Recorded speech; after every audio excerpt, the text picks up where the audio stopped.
Visual literacy theory. In this lesson, I try to expound to you the meaning of visual literacy. Though visual literacy is not similar to word literacy, scholars in this field did not attempt to discover any new term for this. Visual literacy is nothing but viewers' awareness of reading a given visual. Visual messages do not operate like verbal or literal word messages. To inform the learner the various definition of visual literacy as opposed to the term word literacy. To enlighten the learner of visual communication, how the visual literacy can be achieved through film shooting and film analysis.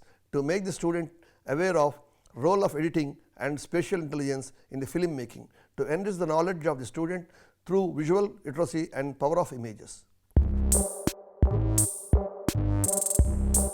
Definitions. Visual literacy has been defined variously as a hierarchy of skills, a set of competencies, elements and strategies of communication, a set of components or dimensions, a set of skills oriented learning objectives and an aptitude for visual communication, visual thinking and visual learning. A common factor in these definitions is the view of visual literacy as a learned skill. This approach is apparent in the first edition of the pioneering textbook of instructional media and the new technologies of instruction, in which the author said visual literacy is an acquired skill of interpreting visual images and to create such messages. That definition, as well as one from the same year by Brandon and Houghton, emphasizes both the comprehension and the creation of use of visual messages. Visual literacy is the ability to understand and use images, including the ability to think, learn and express oneself in terms of images. In a more elaborate statement of a similar position, Deborah Curtis emphasized the important role of culture and aesthetics. Visual literacy is the ability to understand the communication of a visual statement in any medium and the ability to express oneself with at least one visual discipline. It entails the ability to understand the subject matter and meaning within the context of the culture that produces the work, analyze syntax, compositional and stylistic principles of the work, evaluate the disciplinary aesthetic merits of the work and grasp intuitively the gestalt, the interactive and synergistic quality of the work.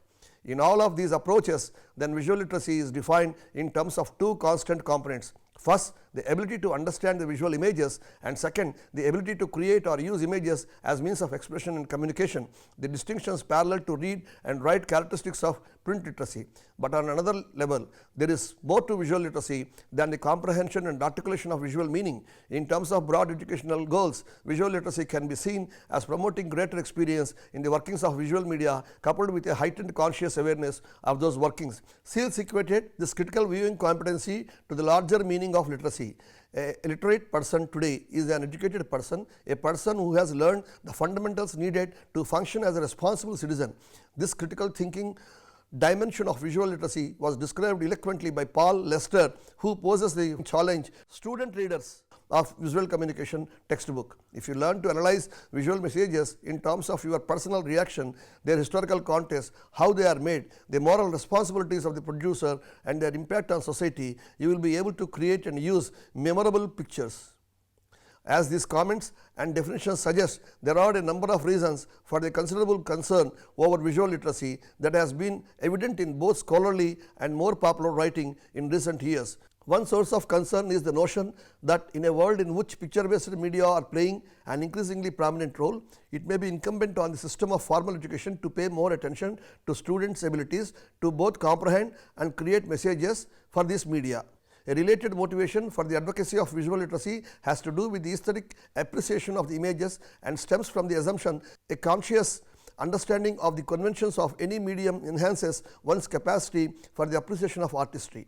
At the same time, visual literacy can also be seen as a potential antidote to attempt manipulation of the viewer in TV, print and web-based advertising, visual journalism and other forms of pictorial entertainment, information or persuasion. In our following discussion, we group these various considerations into two very broad and of course non-mutually exclusive ways of looking at the benefit of visual literacy. First, proactively as a gateway to cognitive enrichment, second reactively as critical viewing, which is a defensive necessity in a world of potentially manipulative or harmful media. Visual literacy and cognitive enrichment.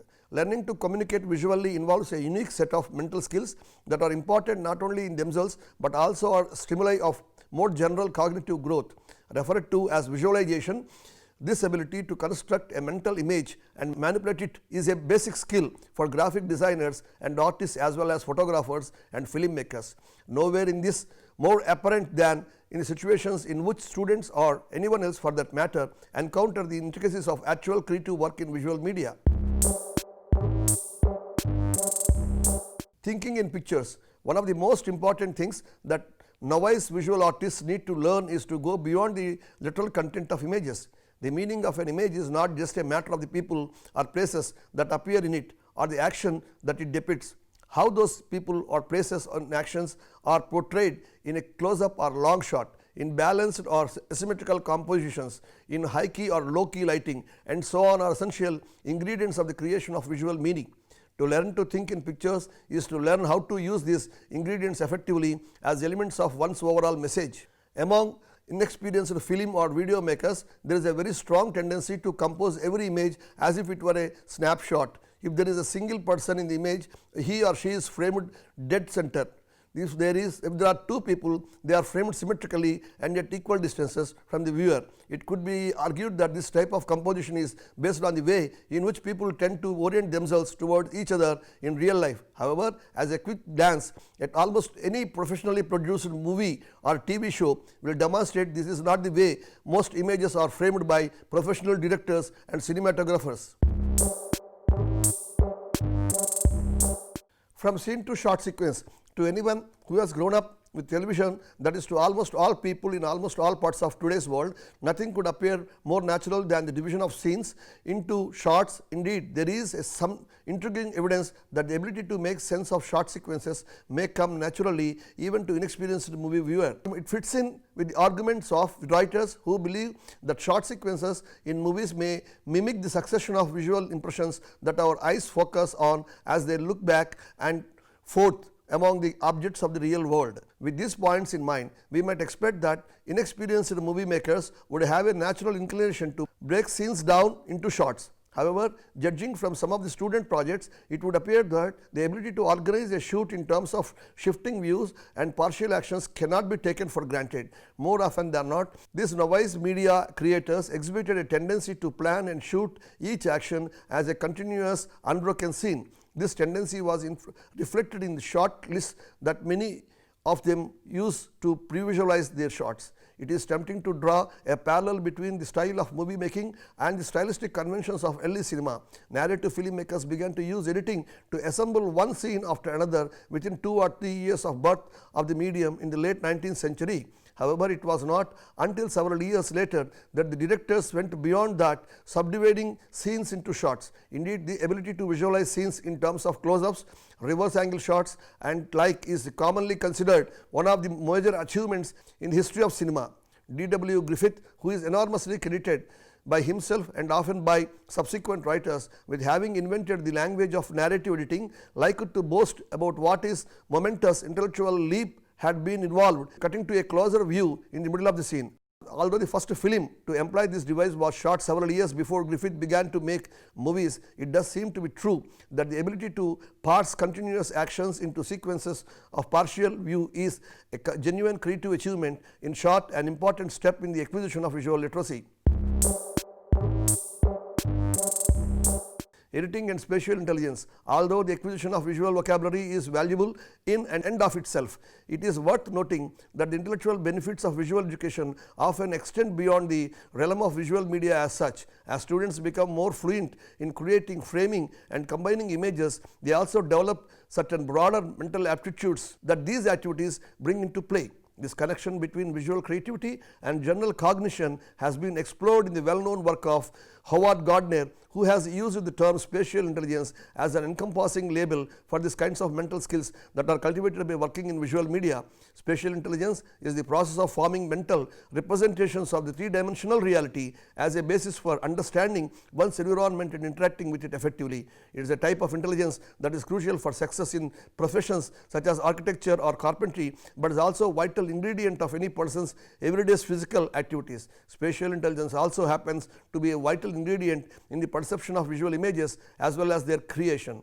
In photography and graphic design, spatial intelligence is exhibited in the way the elements in visual display are composed or framed, and in the way elements in a layout are arranged. In this two-dimensional form, sensitivity to space is exhibited through an understanding of the basic elements of composition such as the frame, the figure against its ground, the shapes, lighting, scale and dimension, focal point and texture. Similarly, graphic design principles guide designers who are laying out the various elements in an advertisement, brochure or magazine page based on sensitivity to such visual concepts as unity, direction, dominance and contrast, balance, simplicity, proportion, harmony and tension. In addition to their use as the tools of production, viewers also respond to these principles depending on their visual literacy or specific training in photography or layout. These principles are aesthetic guidelines, but they also function as meaning cues. For example, a cluttered, busy layout in an advertisement usually denotes a store or a company that has multitude of lower priced offerings, such as a discount store. A simple design with proportionately fewer items and more white space framing the central image will suggest a more upscale store or brand. Knowing when the rules can be broken and when they must be obeyed requires a sophisticated understanding of how viewers construct mental representations of space on the basis of movies' visual and narrative cues. In short, it requires spatial intelligence, not memorization of a rule book. Indeed, in research on the relationship between film production experience and cognitive skills, it is editing in particular that appears to lead the most substantial gains in spatial intelligence. Visual literacy and analogical thinking. In his discussion of spatial intelligence, Howard Gardner also made reference to the intellectual activity of analogical thinking, which is subsumed under spatial intelligence, but which is in certain aspects the broader of the two terms. Analogical thinking is the ability to discern similarities between superficially disparate aspects of reality and to derive insight from those similarities. It is often claimed that analogical thinking is the basis of scientific creativity. Analogical connections are also a pervasive feature of visual media. When a filmmaker uses a close-up to enhance the dramatic impact of an image, she or he is relying on an analogical connection, visual size and emotional significance. When an editor speeds up a scene's cutting rate to make it more exciting, she or he is drawing on analogical connection between fast space and visual impact. Lower versus high angles, dark versus bright lighting, slow versus fast camera movement, these are and many other visual conventions are all examples of visual analogies. Indeed, it could be argued that most obvious sense in which visual images can be called analogical is illustrated by any clear full color photograph of a recognizable object. Here there is a more or less close analogy between the shapes, colors and overall structure of the image on the one hand and the corresponding features of the real world on the other hand. For a detailed examination of this contention, which is sometimes considered controversial in the world of visual scholarship, however, this analogical quality of visual representations is by no means confined to representational realism. Consider the case of quantitative graphics, bar graphs, pie charts, etc., a ubiquitous but often taken for granted type of visual display. Here too, analogical meaning plays a central role. When a quantitative relationship is represented in graphic form, there is a precise analogical relationship between the dimensions of the visual representation and the corresponding physical quantities. This aspect of visual language has been explored extensively by Edward Tufte in a series of books that makes a compelling case for the significance of visual literacy in this area. Related uses of analogical image making occur in the area of scientific visualization. Among scholars interested in the nature of creative thought, analogical thinking is commonly regarded as crucial not only to artistic creativity but also to scientific reasoning and discovery. In fact, it is sometimes seen as the basic component of creativity. In the area of science, the classical illustration of this point is the story of the discovery of the structure of the benzene molecule.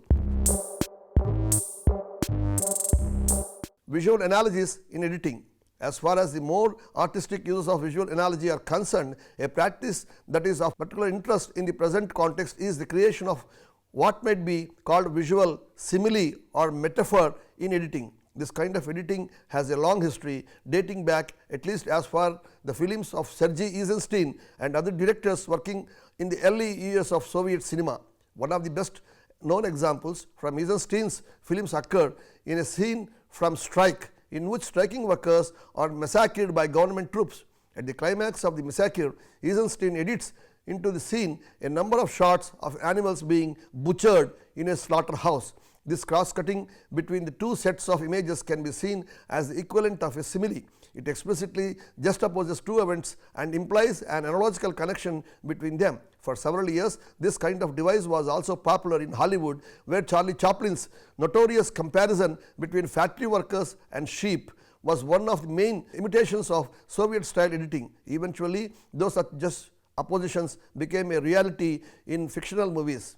A film critic, Andrei Begin, argued that interruption of a movie's storyline by the insertion of an extraneous image may have been incompatible with Hollywood cinema's increasing tendency towards unobtrusive narration. Consequently, when such an interruption is encountered in more recent movies, for example, the juxtaposition of a rocket blasting off in The Naked Gun, it is almost invariably a deliberate parody.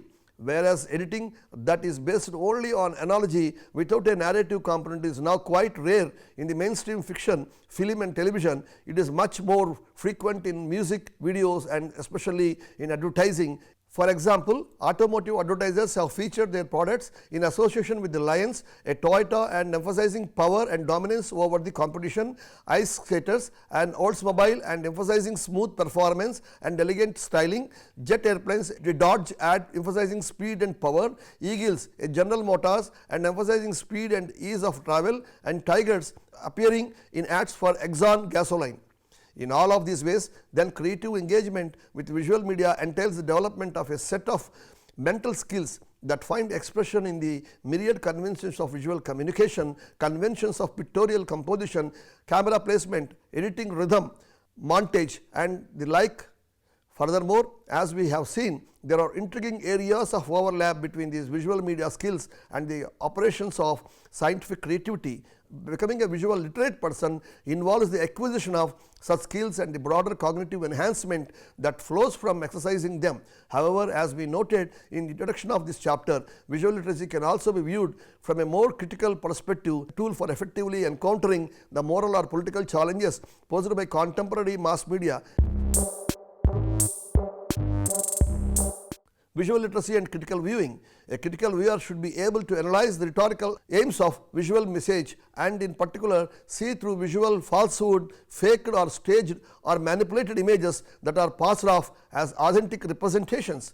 Moreover, as some of these definitions at the beginning of this chapter suggest, critical viewing can also be regarded as a broader awareness and the potential influence of images, even when that influence does not entail any kind of falsification.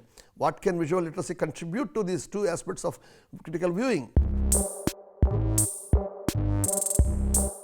Visual literacy and visual lies. For the past 20 years or so, visual deception has been one of the central topics in academics and journalistic writings about images.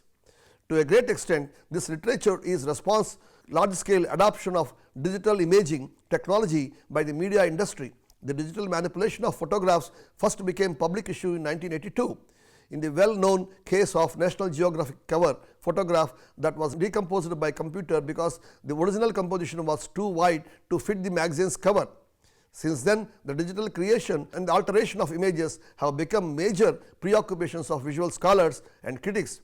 Their writings have served to deepen our understanding of visual truth and deception, even though it seems fair to say that by no means have we reached any consensus on these issues. Two contradictory tendencies recur in this body of writing.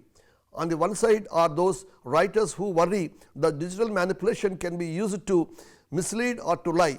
Paul Lester put it bluntly, journalism manipulation, especially by amateurs with access to inexpensive software, is a serious threat to the integrity of the profession because it distorts the historical record of a culture. Of equal concern is the fact that many media organizations are willing to publish or broadcast questionable images.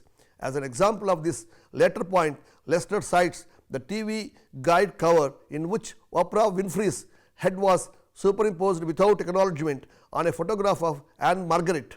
In seeming opposition to such worries, other writers have argued that the idea of photographic truth has always been an illusion and that concerns about digital lying are misplaced. According to the authors of theoretical treatise on new media, digital photography poses a threat for those who believe that the traditional photograph has a special relationship to a reality, but in any case photographic truth was not unassailable even in the 19th and early 20th centuries.